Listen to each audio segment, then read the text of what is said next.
మన జీవితంలో కొన్ని సందర్భాల్లో సమస్యలు కొనసాగుతూనే ఉంటాయి. మానసికంగా, శారీరకంగా మనల్ని భయపెట్టేటువంటి పరిస్థితులు మన చుట్టూ సంచరిస్తూనే ఉంటాయి. అటువంటి సమయంలో ధైర్యంగా మన జీవితాన్ని కొనసాగించాలన్నా, భయం లేకుండా బ్రతకాలి అన్నా మనకు తోడు కావాలి. ఎవరి తోడు? మనల్ని సృష్టించిన దేవుని తోడు.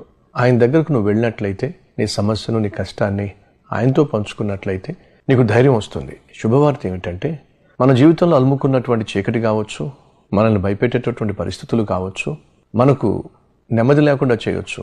కానీ శుభవార్త ఏమిటంటే, మనం సేవిస్తున్న దేవుడు సర్వ సృష్టిని సృష్టించినవాడు, భీకరమైనటువంటి వాతావరణాన్ని అణిచివేయగలవాడు.